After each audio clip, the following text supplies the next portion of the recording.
Ya pemirsa, Anda kembali di Indonesia Business Forum bersama dengan saya Sheila Alexandra. Saya akan saya ke Bu Irma, saya ke Pak Saleh dulu nih. Oh enggak, ke Bu Irma tadi ketahan. Ke Pak Saleh dulu deh. Pak Saleh, ini Anda waktu itu menjadi Menteri Perindustrian di periode 2014 sampai 2016. Kalau saya melihat track record Anda waktu itu sering banget datang berkunjung begitu ya ke industri tembakau. Betul. Anda melihat memang industri tembakau itu salah satu penopang atau bagaimana? Iya, saya kira kan industri rokok ini kan adalah industri padat karya yang mempekerjakan tenaga kerja yang cukup banyak.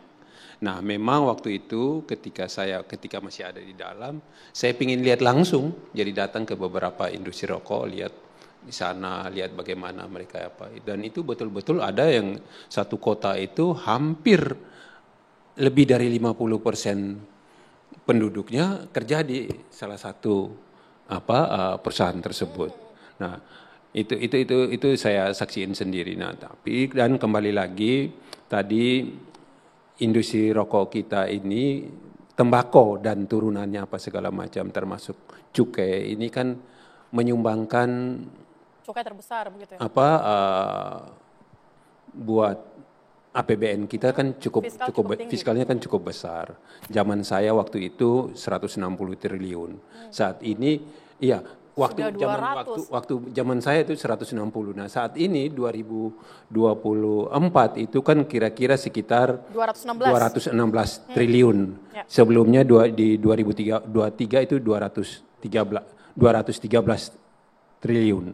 Nah, memang di dalam 2 tahun terakhir ini justru cukainya itu justru tidak mencapai targetnya yang sesuai target yang ditetapkan.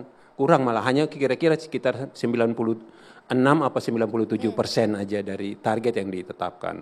Nah, saya kira kan ini cukup besar.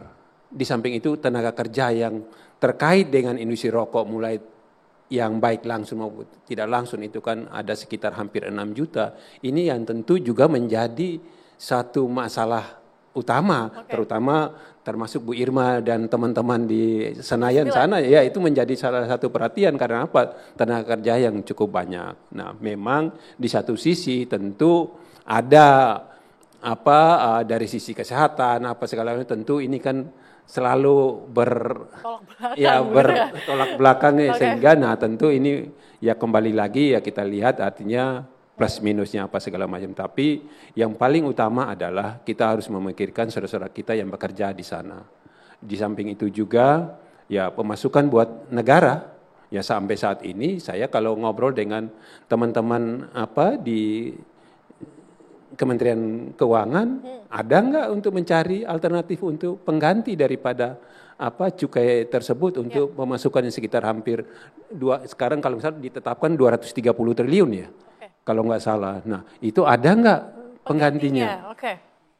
Dan juga ada nggak untuk mencari alternatif untuk pekerja yang terkait semua itu sekitar hampir 6 juta itu ada nggak? Nah, ini kan salah satu masalah. Nah, di samping itu juga itu kan yang untuk dari cukai yang ada di dalam negeri. Di samping itu juga kita kan ekspor juga. Ekspor itu dari devisa yang dihasilkan kan cukup besar. Nah, ini yang tentu ada ekspor kita itu terutama ada 5 negara utama yang paling besar itu Filipina, Kamboja, Vietnam, Singapura maupun Jepang itu kan cukup besar. Nah, kalau digabungkan antara yang cukai yang di dalam negeri termasuk yang di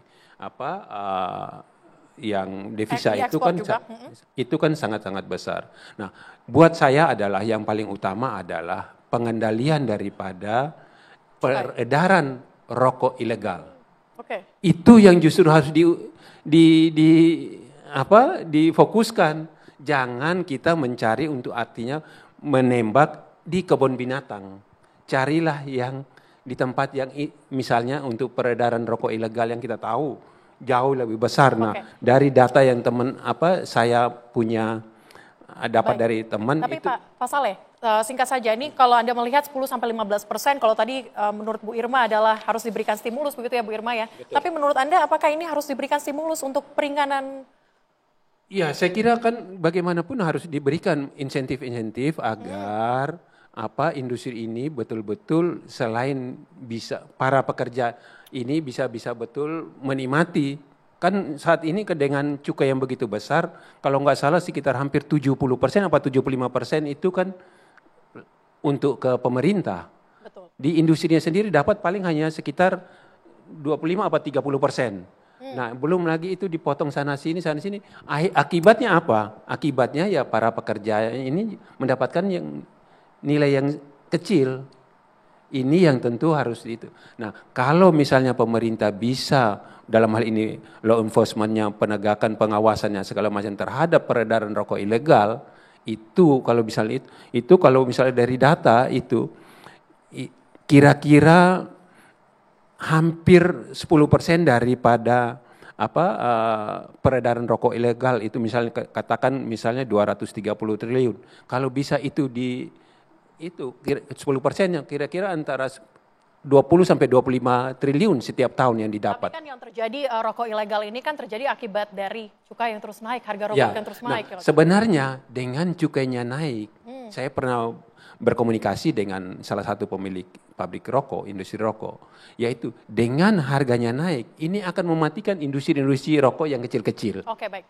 Yang kecil-kecil. Nah, akibatnya apa? Nanti yang hidup kan tinggal yang besar. Ya padahal yang besar ini juga nggak mau. Karena apa? Dia bilang, kalau saya sendiri nanti dibilang saya monopoli. Oke. Ini juga harus menjadi perhatian. Menjadi perhatian, tapi saya juga pengen tahu dari ekonom Pak Fit.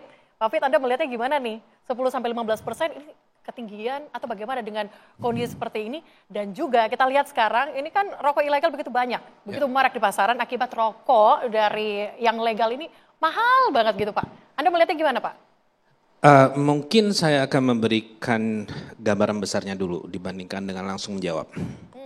Ini adalah pernyataan yang selalu saya sampaikan.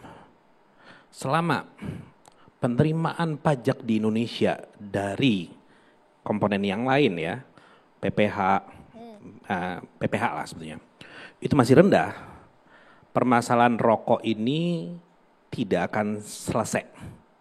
Berarti harus diberesin dulu PPH-nya?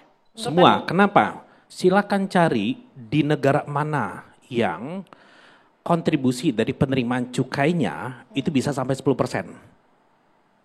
Saya masih belum melihat tuh. Itu baru cukainya saja itu sekitar 10% dari total penerimaan negara. Total penerimaan pajak dan cukai, ya. 10%. Itu belum dimasukkan dengan PPN, ya.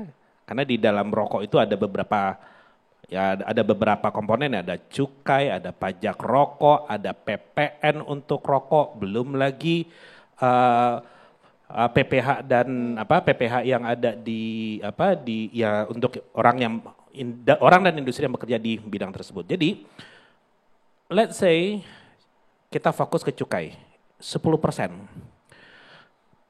Saya masih belum pernah lihat negara yang kontribusi penerimaan dari satu sektor tembakau itu sampai 10%. Masih belum pernah lihat. Apa implikasinya? Implikasinya adalah kebijakan cukai ini itu akan sangat sulit untuk diarahkan kepada kesehatan. Nah, saya akan masuk ke poin kedua. Cukai itu dikenakan untuk satu barang yang konsumsinya harus dikendalikan. Ya.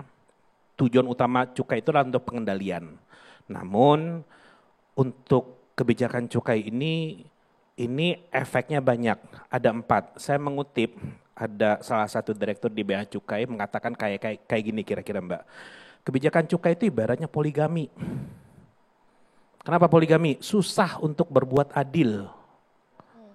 Berbuat adil itu apa? Karena ada 4. 4 yang satu adalah satu kesehatan harus dikendalikan. Yang kedua adalah tenaga kerja. Yang ketiga adalah penerimaan negara. Yang keempat adalah rokok ilegal. Nah, ketika pemerintah berusaha untuk mengendalikan konsumsi pro kesehatan, maka ada implikasinya terhadap 3 poin lainnya.